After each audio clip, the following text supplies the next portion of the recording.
Good day, everyone. Welcome to the Digital Collective. I'm your host, James Hicks from Hicks New Media. And on this show, we focus on the people, the platforms, and the tools that are making positive strides within the technology sector.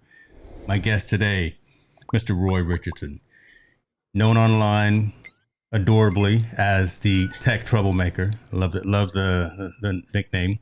Roy's been in enterprise technology for a long time. We were talking behind the scenes. I'm sure we've crossed paths somewhere in our journey. He's at everything from taking systems apart, putting them back together, writing code, pulling cables in data centers, doing all the things, right? He's an educator. He's also an author.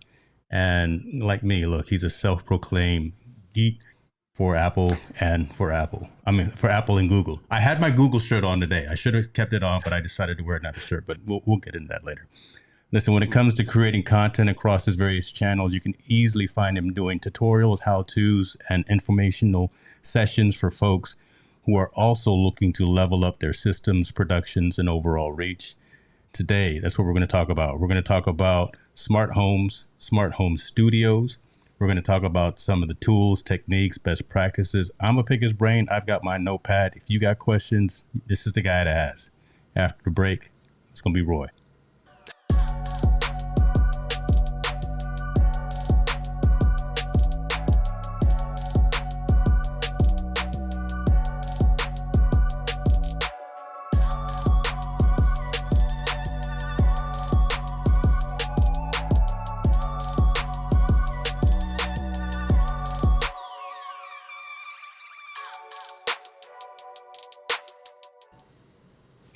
Roy, I'm looking for a VIC 20 on eBay right now. During the break, I was looking.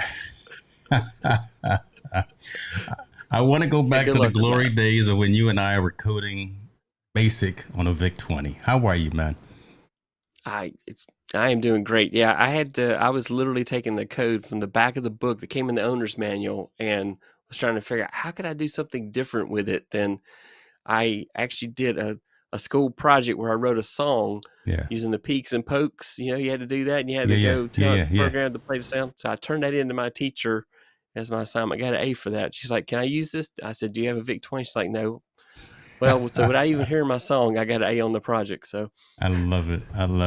That's how far we go back. And again, we're not old. We're just seasoned. We've been around the block twice, 3 or 4 times. It doesn't matter. But that goes without saying. That's just having history, having insight, having knowledge is a good thing. For my community who may not know you, and some of them may also know you, listen, we're using some fantastic technology today where we're actually multi-streaming on not just my channels, but your channels. So shouts out to Restream and Restream Pairs for that capability. If you don't mind giving a little bit of your origin story, right? I gave kind of that 10,000 foot elevator pitch, and listen, I know that. So there's so much I know. Let's boil it down into the context more again of content creation. So like when you started creating content, why you create content about the topics that you do, if you don't mind just going kind of into that. Oh yeah. So I teach part-time. So my day job, I'm a full-time IT professional. I had some student loans, I went to grad school and that type of thing. And I always wanted to teach. So I teach part-time at a local college and a local technical college. And so, for a while there was no place to post videos. Students would ask me a question and I'd say, I could do a video about that and I'll post it on YouTube. And then you can look at that. I don't have to repeat myself and over and again. And then you can watch it. And then if you have questions, I'll expand upon that in class. And so originally I got started YouTube content creation, not to start a channel per se, but I just need to store some videos somewhere. Because at the time, the schools I'm teaching at did not have the technology in place to really host videos and that type of thing. So that's where it started. And then last year I did LIDA challenge, which is live every day in April, and got excited about live streaming. I had bought Ecamm. I'm an OG for Ecamm. Okay, listen at him. Okay, for a long doing time. the pitch for Ecamm. Oh, I know. Well, Ecamm is my favorite software for live streaming, but there's definitely OBS and so many others. And if you're on a PC, probably vMix is the way to go. But and then Restream rocks as well. But I was an OG for Ecamm, so I pay one price and I owned it. And then later they added some functionality. Say, yeah, for just a little bit more, we'll subscribe and we'll give you the functionality to do interviews and that type of thing. And so it just started there. My goal is to basically share my knowledge about a lot of things. And then there's some things where I've spent hours and hours and hours, or I've spent money taking training classes to learn different things. And I'm just very much about sharing my knowledge. If I learn something, sometimes I think I'm leading, I'm the beggar that knows where the bread is to tell the next beggar how to find it. And so that's my goal, is to anything I learned to share it and to give it to anybody that wants it. This man said he is the beggar who knows where the bread. That's going to be the clip right there that I'm gonna use for this whole thing. Come on now, y'all didn't know it that Tech Troublemaker Roy was going to come with that kind of knowledge. See everybody coming in the comments. Appreciate you all being here. Listen, Richard, see you. Dr. Strong in the building, Anna and Big Red and Jim. We see it too. Let's go ahead and get into it, though, man. That's some good stuff. Let's talk about content creation. Let's talk about setting up our environments. Talk about smart home, smart studio.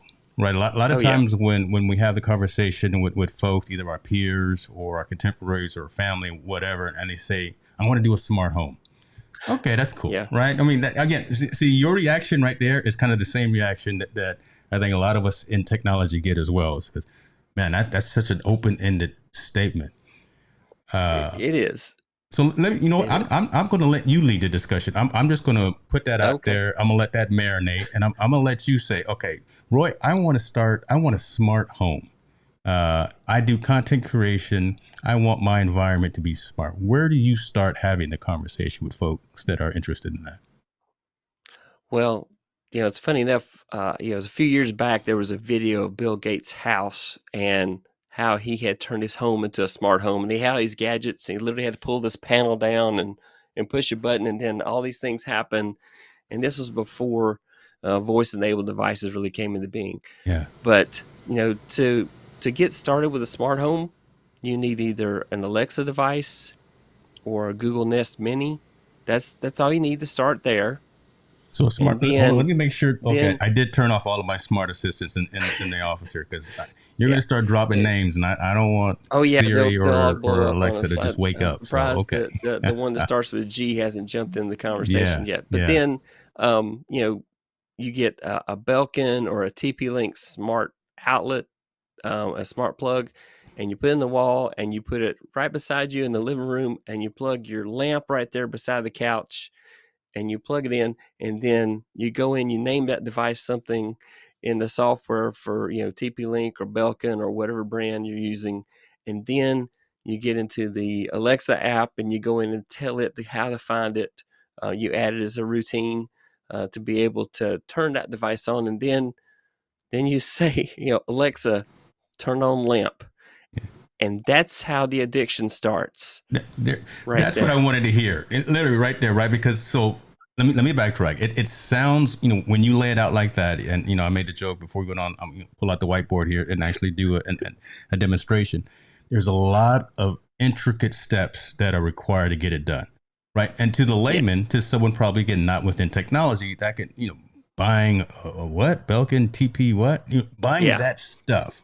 Connecting that stuff, knowing the SSID, knowing that you don't want your SSID, broadcast, doing all of the behind the scenes administrative piece. But then when you start plugging stuff in and you start seeing the capabilities and the functionality, that's when literally and figuratively the light switch goes off for people. And they're like, oh man, I can go to Best Buy and get these Hue lights, and I can have them green and red and yellow and doing this. I can have these light bulbs turn on and off, or these switches. That, like you say, that's when you kind of open up the floodgates. How do you tell folks kind of maybe put the brakes on and try to be more conscious about their activities when it comes to designing a smart? Because again, you can go broke. Listen, these lights aren't cheap, right? Yeah, so for example, I was talking to you.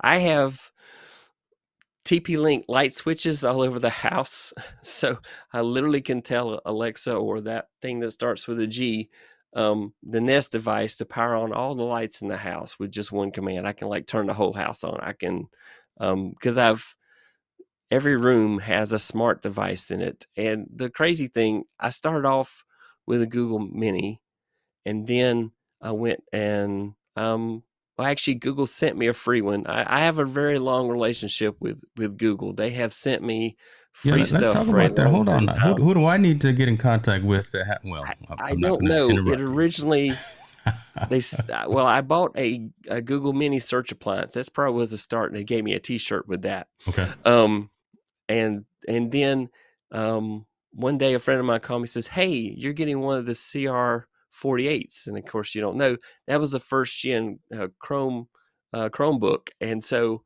they gave away 60,000 to like influencers and the press.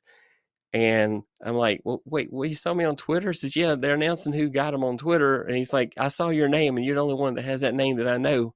And then 10 minutes later, the doorbell rings and UPS is here with the Chromebook. I'm like, That okay, is this is cool. getting creepy. That is cool. So I've been a Google fan for a long time, and they sent me a Google Mini, and that kind of started that. And I bought an Alexa device. It came with something else I bought. But the thing I'm finding is that the Google Mini is great for, very direct commands, but Google doesn't have a lot of personality, unfortunately. That's The true. Alexa device has a lot more personality and is more forgiving when you say the wrong command. Is, oh, did you mean so and so? I find that's much easier. But if you're just starting out, I would say get an Alexa device. Now, the downside here for any of this is you have to worry about your privacy. Yes, talk Because about that. you're like, so for example, don't put smart device in your bathroom or your bedroom. Just going to tell you that. I just don't think it should be there. But and why? And I why? know why, but again, I never like to assume, especially when we're talking about technology topics, Because because of what's going regardless of on. what the documentation says, the device is always listening. There it is. But it's listening supposedly for the trigger words. Mm-hmm. So Alexa's listening for you to say Alexa. Now, in my house, because my daughter's name is very similar to Alexa, I had to rename and use one of the other trigger words. So Ziggy is the one I'm using right now because Jeff Bezos went up in space, so he made that one of the possible. You can do Echo, you can do Alexa, you can do Ziggy, or you can do computer. My 4-year-old. There it is. Jumping in. My daughter at 4 years old couldn't say computer either, so I couldn't use computer because I thought that's cool, Star Trek, but that didn't work. So I've named this one beside me Ziggy, and so you start with that one device, and then you get some smart device that can control, and then with your mobile phone, you load the Alexa app, and you program the Alexa device, and then after you add that first device, whatever it may be. Belkin has. So the crazy thing gets a little complicated is that if you buy devices from multiple companies, you unfortunately have to download their app True. to program. So I have to go get the Casa app for all the TP-Link devices. I have to go get the Belkin app for all the Belkin devices. I have to get the APC app for all the APC devices. And then if you buy the cheapest devices on Amazon, you're going to get a lot of crazy named devices because they're made by different, Taiwan or China or Korea. And so their company names are going to be interesting. And so like, what's Juvie? It's a Juvie app I've got on there. So, it but may say that it goes by the protocol. So hold. I want to go somewhere because you're going down a path, and I want to make sure that we're not. Well, steer me back. Yeah, I'm gonna bring you back in just a little bit, and I see Victor in the comments right there, and he knows about this as well. So shouts out to Victor, shouts out to Sammy, everyone joining in. Donna, we see you as well. Siri, Alexa, Google Assistant. 3 name brands everybody knows. I'm going to say, and I always say, you get what you pay for. Right. Yes. So know the brand that you're using and know the brand of the infrastructure that's running your household, right? From a smart home perspective, there's a lot. Right. There are other brand manufacturers out there, a ton of OEMs out there, a ton of other companies that are starting up, but tried and true, the ones that have already been in the game, who kind of already have that uh, not customer retention, but that respect of the everyday consumer. Right. Start there, right? As opposed to going out and Yes. trying to get one of the newer brands. Yeah, the bells and whistles maybe with some of the newer companies, but you have a Yeah. Google or a Apple phone, so you know about the Google Assistant, you know about the iOS Yes, environment. I do. Amazon doesn't have a phone, but again, you shop on Amazon. I'm talking to everybody out here. You shop on Amazon Prime every single day. I do. Yes. So you know that company, you know that infrastructure. Oh, yeah. One other thing before I move on, that security piece. I don't want to gloss over that as well. These devices, even though they say they're not listening, even though there are flags that you can set to tell it not to actively listen and not to actively send that information to the cloud,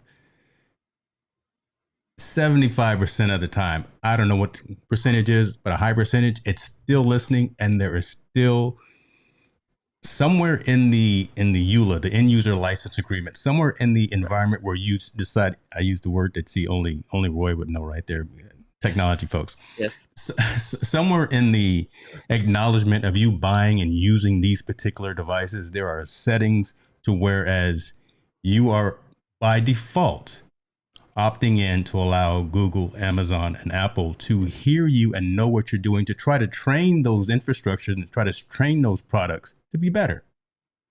Kind of makes sense, right? But again, you don't want these things in your room. You don't want these things in the bathroom. There are certain places that you don't want them, and you want to opt out of a lot of that automation needs to be turned off, as opposed to these systems trying to do every single thing for you. You still want to have some control over this. So I wanted to hit that before we got over that, because that was something that, is really critical and really important for folks. Again, not in the technology field. Yeah. Who don't know about that kind of thing. So I'm sorry, go ahead. Yeah. And I was going to say, if you have one of those devices in your house, they're going to pick up occasionally on something you said that sounded like their trigger word. But the crazy thing is, like, I have no idea how that, I said whatever word I just said sounded like Alexa. I have no idea how's that even possible. So it'll pop up and it will randomly answer a question you didn't ask. Oh, you want to know about so and so? Like, I didn't ask you anything. So yes, if you want to know if your privacy is being invaded, yes, it is. There have been documented cases where police warrants have been, put against Amazon to basically give the information out. Amazon says when the trigger word happens, it kind of picks up a few seconds before and a few seconds after before it shuts down after it does that communication. For example, if you ever have an iPhone and you take a picture, have that live photo option, how it takes just a few seconds before and a few seconds after before you take a picture. Think of that happening with audio with those smart devices. They are always listening, and then they're going to record when you do say the trigger word. They're going to take the last few seconds before you said the trigger word and a few seconds after it completes the operation to keep up with that. And so police have gotten warrants in order to get that information for, whether it be a murder or theft or something like that. So it is something you have to set your boundaries. You have to decide what level of privacy you're willing to give up for the convenience. Yeah. Well, look, you think about it. I've got Ring devices as well, right? So I got a Ring doorbell, and part of the whole Ring ecosystem, again, to try to be more understanding and try to be more functional for the owner, is allowing what we used to call war driving, essentially allowing people around you to have access to your internet connection. Wait a minute, what? Yes. And it's turned on by default. It's so that, again, if the police need something, if the Amazon driver coming up has access to go into your garage, that they have a decent Wi-Fi signal. So these Ring devices talk to themselves within your block by default. So you got to opt out of that. This is it's not scary stuff, but it's stuff to be cognizant of, right? So again, it's trying to make us sufficient, trying to make us have a nice autonomy with these automated devices and all, but you just have to know what you're opting into. I keep looking at this comment. I keep laughing at it. What Donna was saying, look, you can drop in on your on your devices when you're not home. If your child doesn't answer their phone, you can drop in on them. Listen, Donna's probably got cameras focused on the front door, inside and outside, and at the kitchen. That's where I would have it. I would have it at the refrigerator because I've got teenagers as well. No, that That's a would be good idea embarrassing right for there. me. I go to the refrigerator too often. I do have one at the back door though. But yeah, we have a lot of cameras in our house. We use both Nest. We have a Nest doorbell. We have Blink cameras all over the house. So Blink or from Amazon bought Blink. So Blink's part of the Amazon ecosystem. You were talking about that low level frequency that uses part of your internet bandwidth on the Ring. The Amazon Echo devices have that as well. They call it Sidewalk. That's what it is. Sidewalk, correct? Yeah. It's called Sidewalk. It uses a small portion of your internet bandwidth in order to allow devices to communicate with others in your neighborhood. The original hyped thing is Amazon and Tile. So everybody's gotten all the air tags from Wow, Apple. you said Apple Tile. I don't. came That's out to compete okay. You with flashing the back. Tile sensors. Yeah. And so Amazon and Tile hooked up to try to figure out a way to make it where Tile was still a viable device. So it supposedly uses that frequency to help you find lost devices. So your Echo devices talk to the Echo devices over that frequency. And as soon as I heard about it, I'm like, oh, off, turn that off. That's off right now. Get in the Alexa app and turn that Sidewalk off. So turn that off. Listen, I think we may have a side consulting offering for you, right? So right now, you just talked about 5 or 6 services that you could provide folks just in smart home knowledge and a smart home tutorial. So next time you do a vlog every day in either April or August, whatever, that whole month, just do a whole session on smart home design and telling folks. I'll need to know that for August. What they should and what they should not do. But the cool thing that I like about the convenient things is like I can do a broadcast in my house and say supper's ready, and then the kids run downstairs and we eat supper. Convenient things like that, or you will come down and take the trash out right now or take the recycle out right now. So I can yell that up on the broadcast, or, and it's funny. I'll say, Alexa, dinner's broadcast, supper's ready, and it'll ring a little dinner bell sound and then broadcast supper's ready using your voice. Those are convenient things. I can use it to unlock my front door. My front door is also smart. It a little crazy. I have the Nest mini hub, so we can constantly view our Nest doorbell through that. So we'll say Google show front door, and so constantly we're able to monitor front door. I don't know why. We're literally sitting on the couch and the front door's behind us, but we're constantly able to look and see. If it's the DoorDash person, or if it's the pizza that's being delivered, that's when everyone gets up. But you're not getting up if it's someone just passing out flyers for landscaping services. That's just what I did today. I'm sorry. So hopefully I didn't offend any I didn't get up when the landscaping guy. All right, there we go. See, squirrel. I digress. Oh, I know. And I was going to say, they also have facial recognition. So if you go in and tag who the people are, it will tell you, hey, so-and-so's at the front door. Yeah. And then, So anyway, but yes, squirrel, back to you, sir. Well, this is all relevant information, though, because again, and we can hone it back to and bring it back into the content creation ecosystem. I want to answer this one question before we go into that, because Mr. Worthy was asking, which one do we like the best, right? Of the Google side, the Apple side, the Amazon side. I keep looking over here because I'm looking at each one of them literally right over one here. There, so I don't have a favorite child. One over there. Yeah. The lights. But so I'll start. It all, I think, depends on the majority of the infrastructure in your working world. So primarily your mobile device, right? If you're an Android person, you're probably going to lean more towards Amazon, towards Google. Obviously, if you're an iOS person and you are deep in the Apple ecosystem, Siri's getting better. She's not as smart as Amazon. Amazon is probably the most skilled and customizable. Google is probably, in my opinion, the most advanced, though, right? Because listen, Google it runs the planet. It does. Amazon is definitely more focused on the consumer, because I can order off of my Amazon Live, subscribe and buy stuff, and I could just tell the device, hey, we ran out of whatever laundry detergent, and it'll be here in a day and a half. That kind of thing. I still really only use my Siri devices for music. And did she just wake up? Oh no, she did. I just use her for music and for looking at my calendar and setting off the Apple TV. So kind of in that order, I think it depends for me on my mobile devices and my ecosystem. Amazon is king, and then I'll say Siri. But when it comes to overall, if I can't find it there, Google really again, you're not going to go wrong with having. Yeah. Steve, buy all three. Just you've got all kind of money. Steve Worthy, buy all three. Yeah. I'll send you some affiliate links in about an hour, brother. What about you, Roy? So yeah, that's the order for me too. I was really hoping originally I was going to be exclusively Google. Until a couple of years ago, I've been an Android person since whenever the Verizon Droid came out. Whenever the first Motorola Droid came out, I've been an Android person since then. Okay.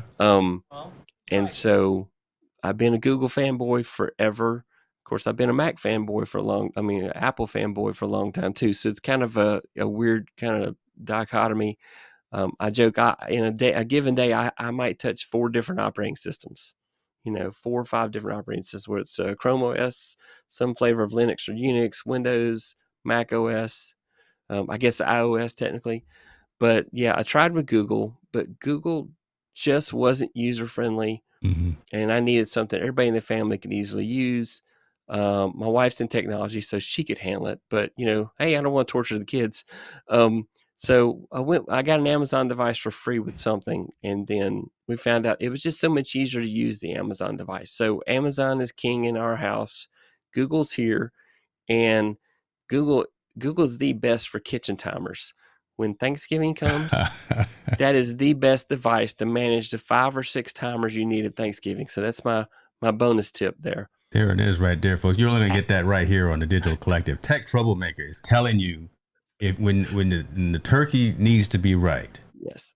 Don't mess around. I see Richard's got the Connect 4. Yeah, that's, he's controlling all of his other stuff, his TVs and his speakers with that. But look, when the turkey has to be right, yes, you got to go get to Google. Apple messed up and missed an opportunity. Yeah. Siri was first. It could have done so many things, but it took so long before HomeKit devices were out there. Mm-hmm. It was so cheap to get into the Amazon or the Google world with any smart device that everybody went that direction. And then for a while there, you had to have the Zigbee hubs, or you had to have the Philips hubs and that type of thing. And that was just a hard pattern for entry. It just cost too much to join into that. Yeah. And now finally there are HomeKit devices. And I think from a privacy standpoint, if you can afford a home speaker, you could do Siri in your house and it will work very well. And you could do HomeKit devices. There's enough out there now.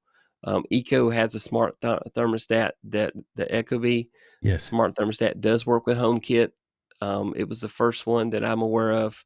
I think there were some others, but you could do HomeKit, and Apple does respect your privacy better than the others.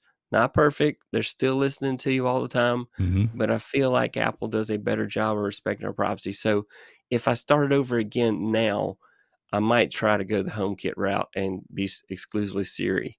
But the cost to get into it, you got to go Google or Amazon. That is the cheapest way to go. There's so many devices out there to support it. So that's where I'm at. That's true.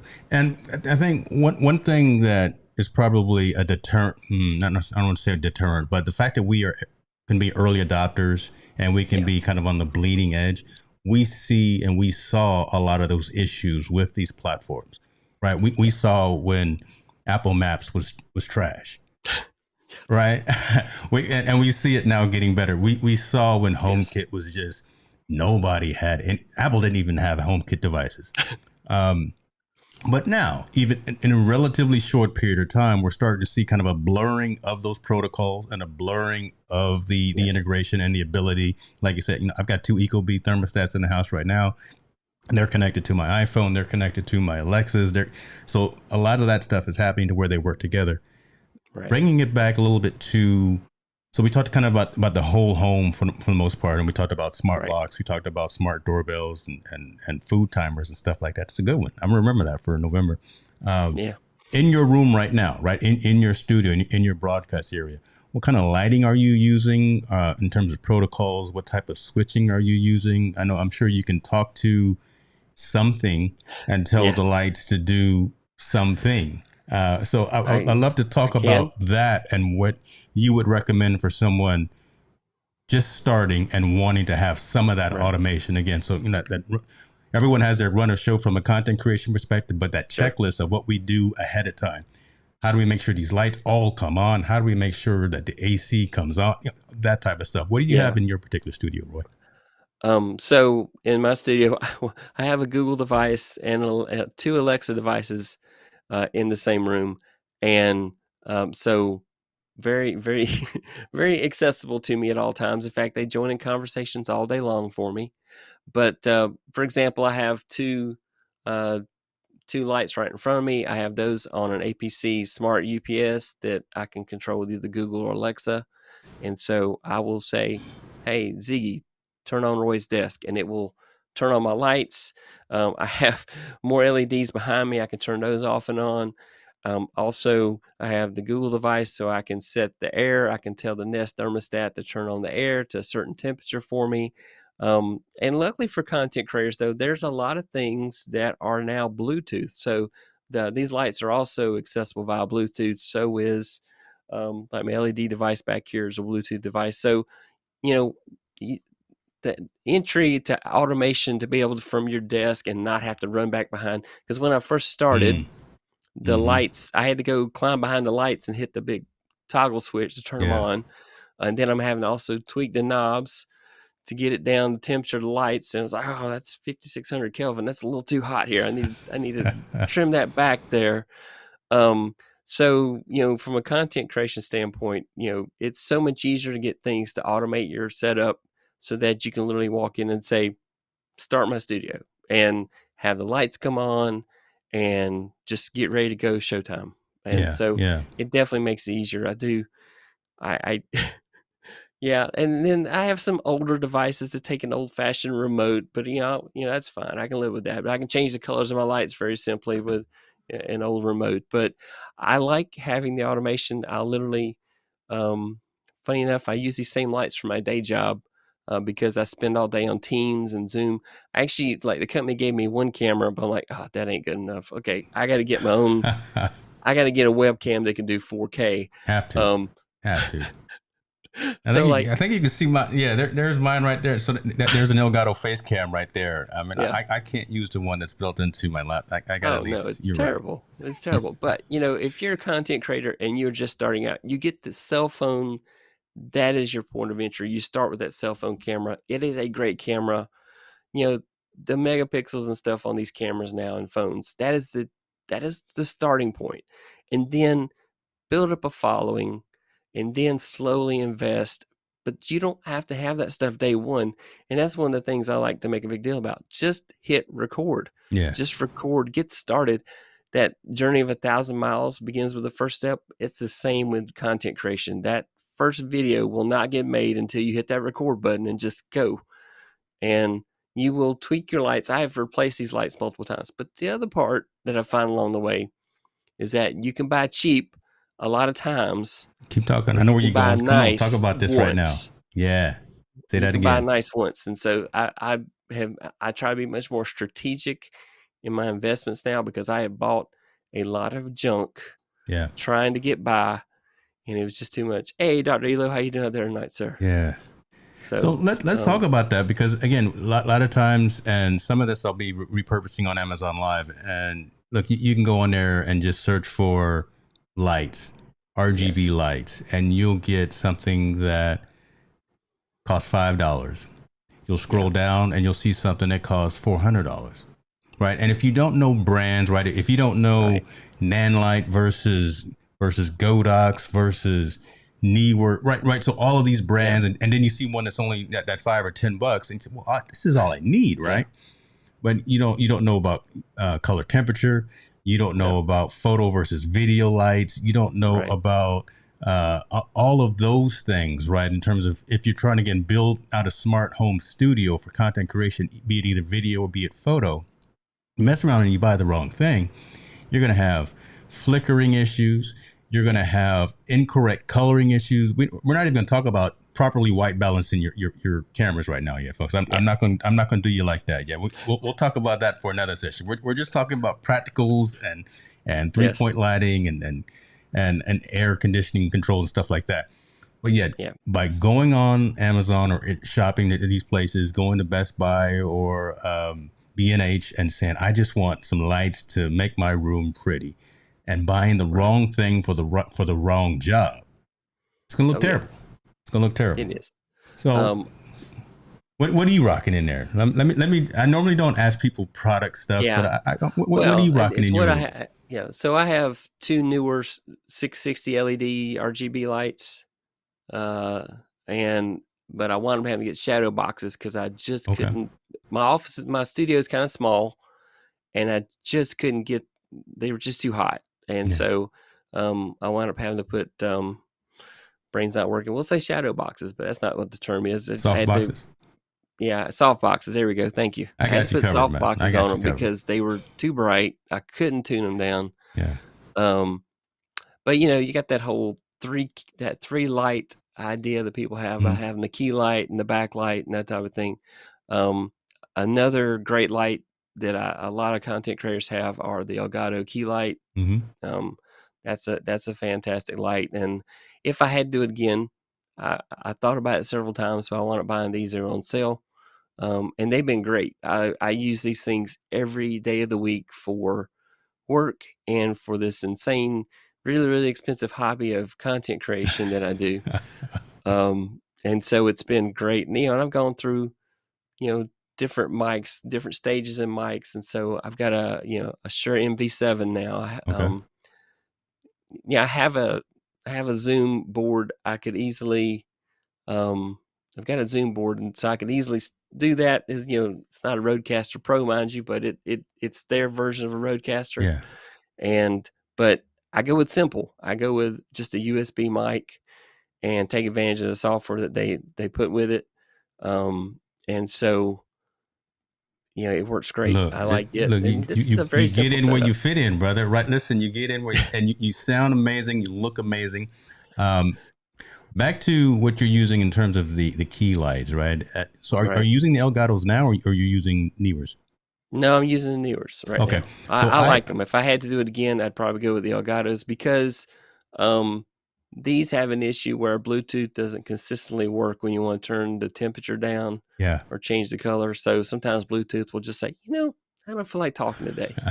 And I'll have to, but luckily I got them on my smart outlet, so I can say, Ziggy, turn off Marcia. And now you're showing off, ladies and gentlemen. Did you have to try more than once to get my attention? No, but thank you. She's so friendly, isn't she? Ziggy, turn on Marcia. So this is George and this is Marcia, and then collectively they're Roy's desk. And then I have other lights that are connected as well. But I disconnected them because I'm rearranging the office and I haven't put them back yet. So they're not smart. They're dumb right now. I love that. I mean, so you've named them Marcia and George. That's cool. Yeah. I love because my smart vacuums, right? So we have 2-story house, and downstairs is I've named my Roombas after my kids. Downstairs is Isaiah, and upstairs is Jordan, and I'm yelling at them each time they go off. The kids aren't here half the time, but I'm yelling at the vacuum. So I like your naming convention. Let me bounce back to those Elgatos. I had the Elgatos, and again, this is probably my fault being so early of an adopter with them. I had issues initially with the connectivity to the Wi-Fi. So folks who may not know, the Elgato keys and the key airs actually also connect to your Wi-Fi network, and you can connect and control those through an application or through a Stream Deck. We'll talk about Stream Deck here in a minute.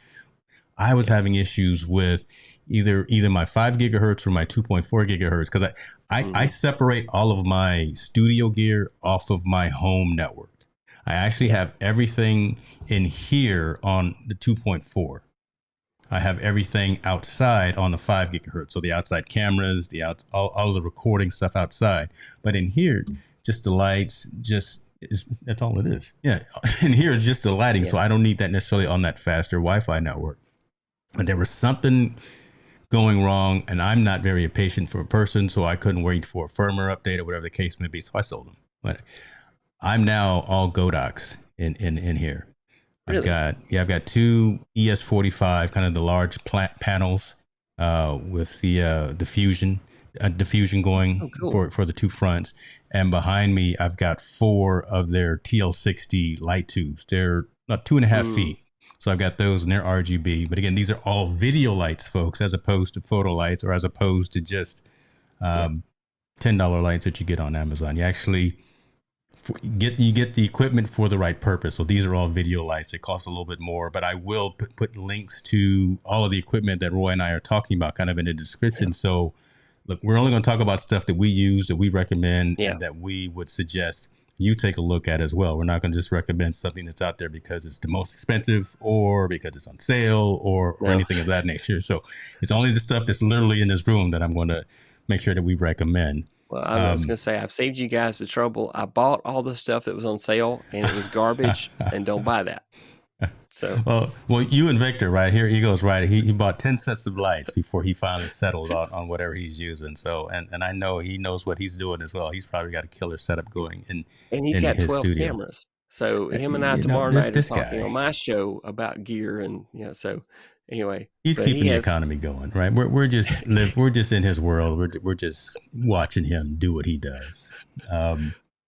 So we talked about lights. We talked about smart plugs, Casa. Talked about TP-Link, things of that nature. Those are critical. Smart extension cords. And Steve Worthy was in the comments. I was talking with him earlier this week about some smart extension cords that are HomeKit enabled.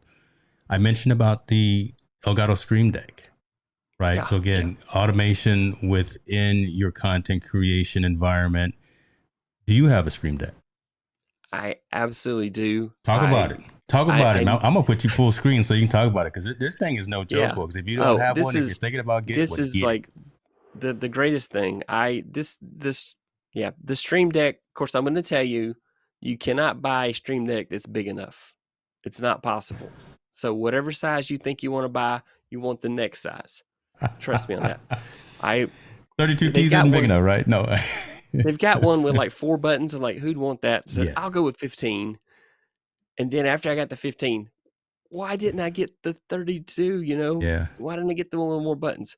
Luckily, they added that paging feature. Yes. And so I take advantage of that. But on my Amazon wish list, I have the Elgato, the extra large one on the wish list. It goes on sale one day, or if Honey finds a deal on it, it's going to be mine. And I'll just sell this one. But it adds so much to the process. Whatever software you run, I run Ecamm. You can automate the scenes. You can automate switching between cameras. You can literally have a mute button. You can do go live. You can end the stream. It works with OBS. It works with Final Cut Pro.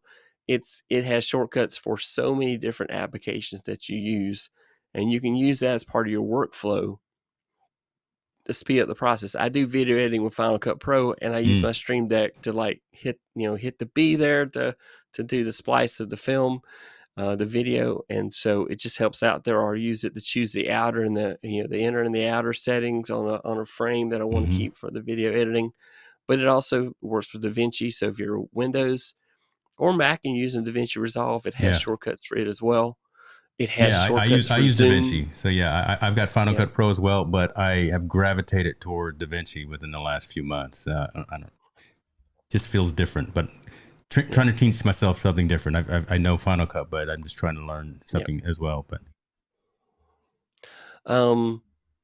so I mean, it just makes my whole process. So when you're content creating, when you're live or doing a video, there's this concept of pattern disruption.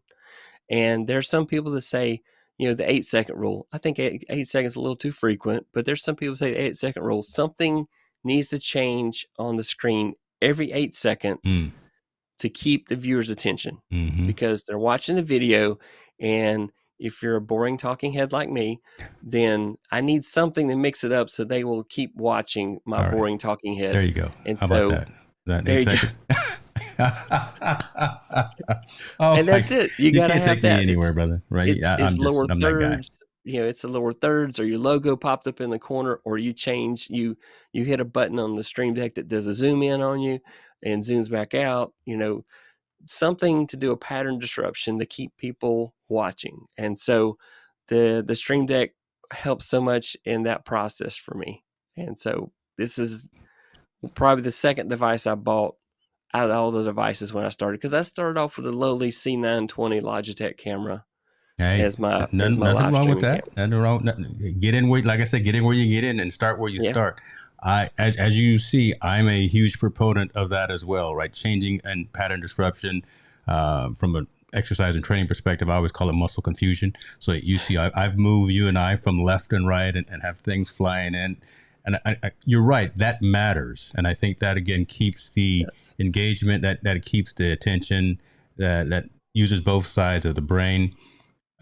Using the Stream Deck just makes everything so seamless in terms of being able to automate your environment. I like the fact that you mentioned, and I was going to get into that, the fact that it's not just lights. It's not just triggers like having lower thirds pop up. It's actually also application shortcuts. So the Final Cut Pro and things of that nature. So it's actually a plethora of things that you can do with a device like a Stream Deck. Now, I've got the 32 key, so I've got the big fella, and I've got the foot pedal. Let me tell you something. Hold on. See, let me tell you, the foot pedal, the foot pedal is the truth. Listen, I didn't think it was going to be, but I'm down here and I'm using my feet right now, and you don't know what's going on. It's the coolest thing since sliced bread, brother. Just go ahead, spend a little $89. Get you the foot pedal if you haven't got it.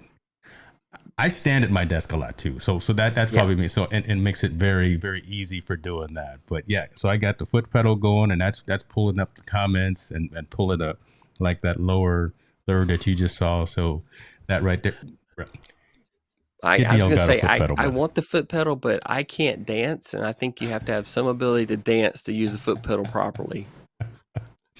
I'm gonna leave that. I'm gonna leave that alone. But there we go, folks. You never know. Again, you don't know what you're gonna get on these kind of streams. When I come on live, we're giving you all kind of information here. If you got any questions for Roy, please put a Q in front of it, because I'm old and I can't see things unless they pop by with some type of. I need someone like Paul Duncan in here. I need to give some Mr. more people Moderator. The wrench. I got a couple folks that got the wrench. I need to get some more folks to wrench. Sammy, I see you, man. We're gonna talk. What is this? Victor says, I have the 32 and 15 plus the iPhone app. So you are excessive, and I want to use the iPhone app myself, but I am not a fan of subscriptions. Yep. And with the mobile app, you have to what is it, $3.99 every month, something like that, for the functionality? It's something like that. Yeah, I don't like subscriptions either, and give me something I can kick. Yeah.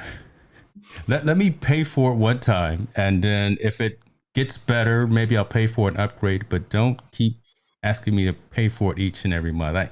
I think Elgato is missing an opportunity by charging folks, because they come out with enough product and infrastructure, right? All of the mounts, all of the arms, all of the lighting, things of that. So they've got a good business model, but charging me for the mobile app every month, I don't like that.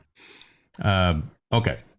Stream Decks, lighting, air. We talked around air, but I think you got to talk about air too, because keeping your environment at the right temperature so that all this equipment. Look, that's why I'm down at the small window right now. I'm sweating here right now, even though I've got the AC running and I got the whole environment set at a focus mode of where the AC is at 73 degrees, but I've got fans pumping onto my cameras right now just to make sure they don't overheat, because this 8x10 office right now it's 82 degrees in here right now. I've got this big. Wow. Is Alec here? I've got Alec's camera. Hold on. Yeah, I'll pull it up. I was gonna say that's that information that determines what mic you have, because you have to have the mic that won't pick up your AC and your fans running. Yes. It has to Yes, be a sir. mic that only picks up when you talk directly into it. And so luckily this mic does, as does the one that you have, the Shure SM7B. Yeah. But anyway, that's a great mic too. But so that way I can run the AC, because I have the AC running right now Right. as I'm on. And so far, unless you've heard it, I've never heard it on any of my recordings, No. because this mic does such a good job. Yeah. No. So, yeah. All the Shure products, all the Rode products, all of the Hiles. Sammy's here. He knows I'm talking about warm audio. He knows I'm talking about Neumann. Look, again, it's one of those things you get what you pay for when you can actually configure and control external circumstances and noise gates and things like that.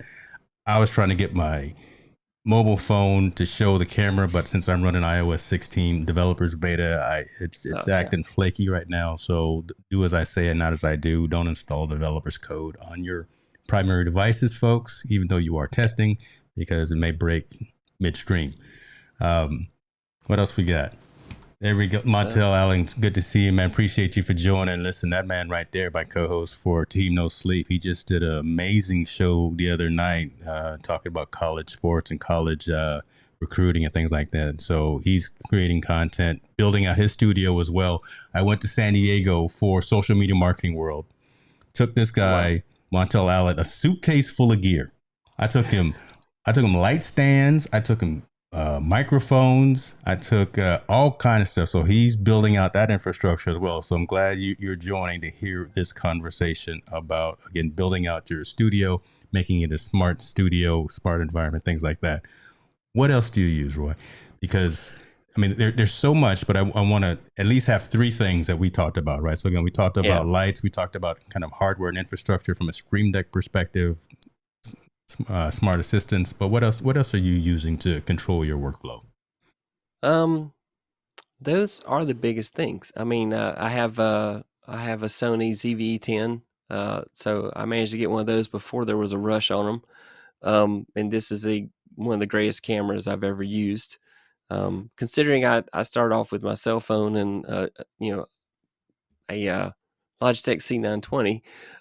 It's the greatest camera I've ever owned, but I've had other cameras too but just weren't worthy for content creation due to complications. I've got a Cam Link, of course. It's pretty much, I've bought so many of the garbage capture cards. For $25, you go on Alibaba and you get the $25 capture card. Yeah. Don't bother. Go ahead and spend $100-something bucks and get the Cam Link 4K. Or if you're really doing game capture, you may want to buy the latest capture device they came out with. But it's, just makes my whole process so much easier. I like this camera. Ecamm has some automation capability. I can do a scene. So I'll use my scenes inside Ecamm as automation, because I'll have a scene where the camera is zoomed in and then another scene where the camera is zoomed out. And, again, trying to do that pattern disruption. And so those, I used to have a lot more things automated with my Alexa devices around my desk. Like I said, I dismantled everything, so I've got to put it all back together. But probably the Stream Deck, this microphone, that camera are the three pieces that make this amazing for me. And lights, we'll talk about lights.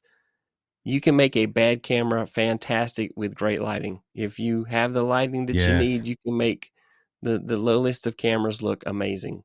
And so, I do like being able to walk. And that's the other thing. A lot of content creators, every time they go in the room, they have to go set everything back up. So it's key to have that place where you can set everything up. And I like the fact I can just walk into my office and say, turn on Roy's desk, and it's showtime. I'm ready to go. Everything turns on and I'm ready to go. And so that just makes life so much easier as a content creator to have everything set up. It's just a matter of turning on the camera. Let's start.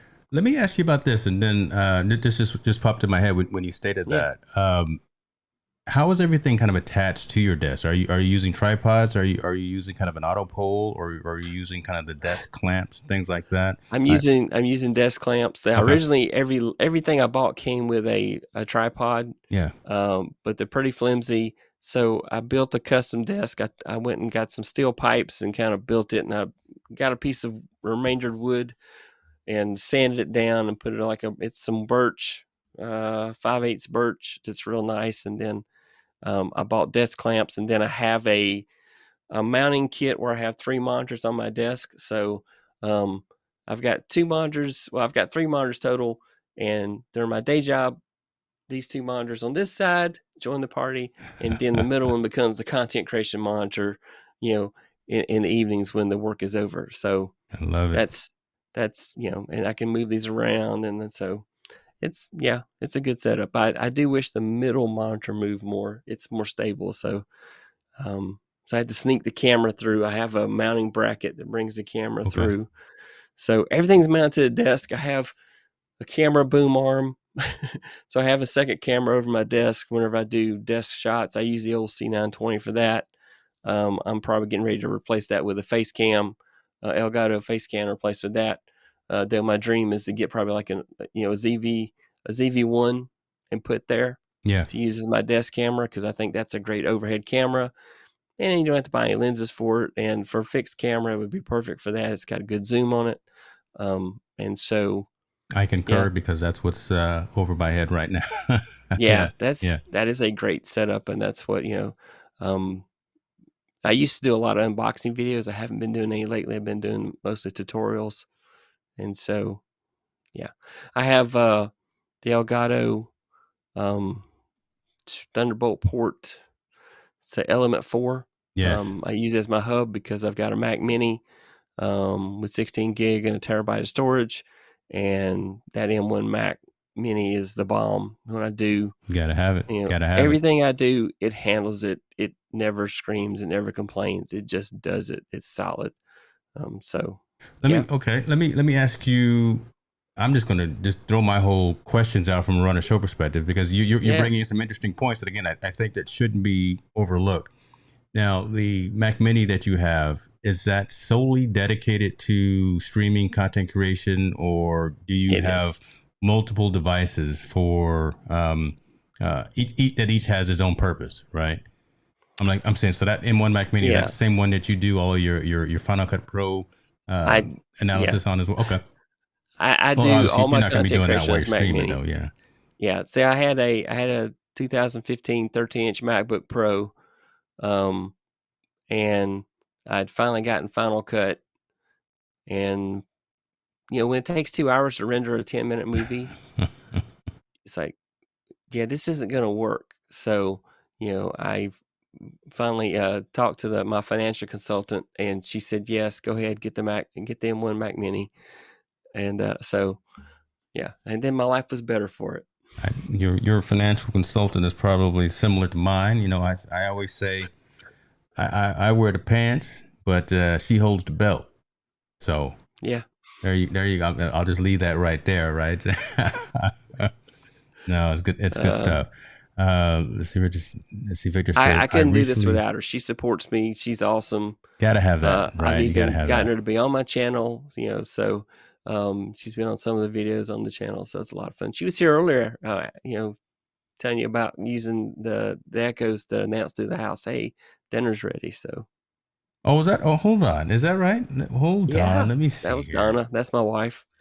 So well, tell her to come back. Oh my God, no. we want the real story. We want to know exactly what's coming in the Amazon shopping cart. I do have an Amazon addiction I've been working on. I'm doing the 12-step program. I think you have to buy like 12 things a month. It's okay. It's a safe space. So yeah, you can talk. I can't look. I got one finger pointing at you and 3 pointing back at me, because before we went live, I had things in my cart as well. I'm trying not to get the gear acquisition syndrome that folks like Mr. Worthy is imparting on a lot of us. Yeah, I'm talking about you. Hopefully you're still in the comments, but let me I guess bring it back home with that statement right there, right? Yeah, we as creators we've talked about different pieces of our studio, and especially in terms of automating our studio, making our workflows more seamless, more to whereas that's not what we focus on. We focus on the content, we focus on the community, and we make sure that that's top notch. All of this stuff around us that's ancillary, and we want to make that as seamless and as automated and as carefree to where we don't have to worry about that during the time that we're live. However, started with the C920. Now you got the ZV-1. Now you've got newer lights. Now, right, you started with, you don't stay stagnant, right? We as, again, early adopters, we as technologists, we as content creators, we within the industry who are seeing ourselves as subject matter experts and evangelists or advocates, it just makes sense for us to continue to evolve, continue to level up, right? Next month, I got these ES45 from Godox right now. I may see something different that I want to level up. These are pretty cool, though. I don't know. Let me use another analogy. Something else, though, right? To continue to maintain and stay in front of the curve, because if we're going to be looked at again as that technology evangelist or that subject matter expert to tell other folks who are trying to do the exact or similar things, we need to know that, no, don't do that, because those break when you have an Android phone connected to a 5 gigahertz network. And if you're using Netgear instead of TP, all of that stuff, you can't really read that in an instruction manual, and there's not going to be other YouTube videos. You actually have to talk to someone you trust and someone who's actually gone through the headache and the pain and gotten all the gray hair from going through the experience. So that's my rationalization for staying active on Amazon. So, well, it's that fine line. I like to look at when I buy stuff now, I consider it a strategic investment. What's going to move me forward? I mean, for example, I used to be an avid hiker. I want to get back into that, and to buy the ultralight gear was really expensive. So every year I would buy one new piece of ultralight gear and add it to my hiking setup. And so every year my hiking was more productive because I bought something that made it better, lighter, and I was capable of hiking a further distance because of that. So in my content creation journey, it's the same thing. You start with what you have, and then I realized early on, hey, if I buy lights, and I started with several. I had a giant ring light, one of the newer ring lights. That was what I started with. Yeah. Great light, but horrible. No automation whatsoever. You can't remote control anything on it. Great light, but horrible. Yeah. So if you need to fix something, you got to crawl behind the desk and turn the knobs on it and bring it down, or it's too much glare. So I got to put the orange screens on it to kind of tone it down. And then, I found the newers and I bought those, but then they were too hot. So I had to put the boxes on them to try to cool them down. And then, I bought the Mac Mini because I was editing video, because live video does good, but my recorded videos do so much better on my channel. People are looking for something. They're doing a search, how to this. Yeah. And so I wanted to make sure that when I did the videos, I had the production quality and I could do the videos quickly, because I couldn't afford a 10-minute video to take 2 hours. Yeah. I just couldn't if I was going to do this. And I was committed, and I get very involved. Anytime I pick something up, I'm going to go to the nth degree and learn every facet about it I possibly can, because that's just the way I'm all consuming. My wife would say I'm kind of the extremist. The world is either white or black. There's no gray. I'm going to go to one extreme or I'm going to go to the other. And so that's just where I'm at here. And so I am slowly building the studio that I want. And I have a great setup now. I'm very pleased with it. I did an episode back in January that talked about how much money I spent last year getting started on this crazy journey. So it's got the Mac Mini cost and all the things I subscribe to, like, Canva Pro and all these different things. Just having to go through so much to get to here. And, but now along the way, I've learned, I don't need to subscribe to this, or I don't need that. So it's time to purge and get just what makes sense. I love it. Let's talk about where folks can find you and find all of that information. So I got your channel up, but is this really kind of the go-to place for all things this is Tech the go-to Troublemaker? place. Yeah. You can go to techtroublemaker.live and it will automatically take you to my YouTube page, or you can go search on YouTube for Tech Troublemaker and it will take you. This is this is my primary focus right now is YouTube. You can't do everything well. I am on other social platforms, but this is where my focus is. And so those other platforms, I try to drive everything toward the center, so to speak. And YouTube is the center of my creation universe right now. I love that. And until it doesn't make sense to go with Facebook and other platforms as a primary until I master this one. Because otherwise I'm just giving you half effort for the other platforms. Is the way I feel about it. All right, you just opened a can of worms there, and I'm gonna take. So you're coming back because that right there is something that I think we're many of us are. I'm not gonna say struggling with, but are pondering. Right. Right. We hear that. Yeah, cut it up, put it out there, micro content. You got to be on TikTok. Why? Yeah. You got to be on Snapchat. You got to be on all these different platforms. You got to do, if you do video, well, you got to do audio too, right? You got to chop it up, make it a podcast. Okay, yeah, that makes sense. But it's got to be on Instagram. It's got to be on Facebook. It's got to be at all these different places. But repurposing micro content doesn't mean copying content. So this exact live stream, I'm not going to push it to my podcast exactly the way it is. There's going to be a little bit of editing done to it. Before I push it to an Instagram reel, there's going to be some splicing and things like that. I want to bring you back and have that conversation, if you don't mind. I just roped you in. Yeah. You're coming. It doesn't matter. I'm just going to talk to your wife. Now I was just honored you got me. You asked me to be here to start with. So if you want me back twice, I'm doubly honored. So I tell you what, let's do this. Let me ask you to answer one question before we go. And Mr. Montel Allen is asking, if on a limited budget, where would you suggest people start on building their studio? What should be the first purchase? The first purchase is audio. You can get by with your cell phone camera as a camera. You can take 4 or 5 lamps in your house and get the lighting to happen for your videos. But the audio, your viewers will forgive you for bad video. They will forgive you for bad lighting. They will not forgive you for bad audio. If it's scratchy or anything at all, they will watch 10 seconds and then they will bolt. And you've got to stop them from scrolling away. You've got to keep them there. And so invest first in a microphone. That is absolutely the best investment you can make. Roy speaks the truth, folks. Tech Troublemaker is dropping gems and knowledge on you right there. Like I said, hopefully you got your pen and pad, or just come back for the replay and watch that section again right there, because that is the truth right there.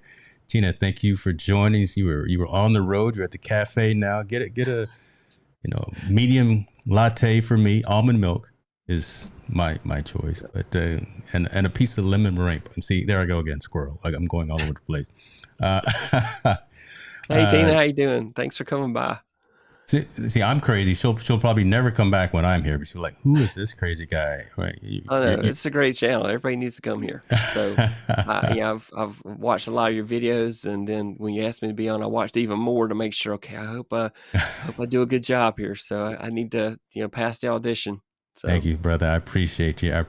Listen, this has been amazing. Just wanted to again put it out there, right? I never like to assume, and I want to give people their flowers as we have these conversations. The stuff that you're doing, Roy, just matters. The stuff that you're talking about matters. And we spoke a lot of truths that hopefully folks take into consideration and take to heart, because we've talked about privacy, we've talked about security, we talked about platforms, we talked about what you should buy, what you shouldn't buy. Right. Yeah, right. You can go out. I can put the Amazon.com site up right now and point you to some cheapo lights and a $15 microphone. I can point you to a $15 microphone. This microphone right here that I'm using. So your microphone was $249, I believe. Yep. I had the MB7, right? Is she listening? Oh my goodness. Yeah. Mine was $400. That's still not expensive when you really think about what we're doing. Heck, I'm looking at the Neumann, whatever that is. It's $1,600. The one that I'm probably, once I reach this next particular membership and subscriber milestone that I've set for myself, I'm going with the norm. So again, there we go again, talking about leveling up, always trying to improve and always trying to have the right products. But again, get in where you fit in, get the stuff that resonates. Start with that audio, kind of like Roy was saying, man, because again, folks will move off of you if you don't sound right. Heck, when I go to the gym, I hardly listen to music. I'm listening to podcasts and I'm listening to my counterpart streams. I'm listening to your stream. I'm listening to Steve's stream. I'm listening to, Nash Borland and Walter Strong, things like that. So I'm listening to my counterparts. So if you don't sound right, sorry, I'm moving on. What's coming up next, brother? I know you pointed us and talked to us about your channel, but what's coming up next? You got any series in terms of what you're building, YouTube analytics? I see you did that before. You did a run of show. Anything particular that you got coming up on the channel? This week's going to be gear. So I go live every Tuesday night at 9 p.m. Eastern, 6 p.m. Pacific. This week's episode is about gear for your YouTube channel. I'm going to have Victor on from Basic NAS, and we're going to talk about, we'll probably talk about the 12 cameras in his house, but we're going to focus on basically what you need to get going with live streaming and just kind of more on that. My goal of late is to help people get started. Then week after next, it'll be an episode with Tall Boy to talk about producing a live stream, producing a YouTube channel, producing shows for your YouTube channel. And then the week after there, there's going to be a big week where I'll blow out about Canva and how to make all your lower thirds, how to make your background scenes and everything using Canva, how to make your channel art. Just going to really cover on that. There's some things that Canva doesn't make easy, and I've got some hack arounds to make it possible for you to make that channel art, for example. That's probably the hardest thing in Canva to make, is that they give you the dimensions, but they don't give you the location to put things to make it perfect. So subscribe to this man's channel, folks. All right. This man is bringing value, and listen, I'm gonna be watching. I know all the folks that you mentioned right there. You got Tall Boy coming. Okay, I'm gonna come there and I'm gonna heckle from the back. I'll be there.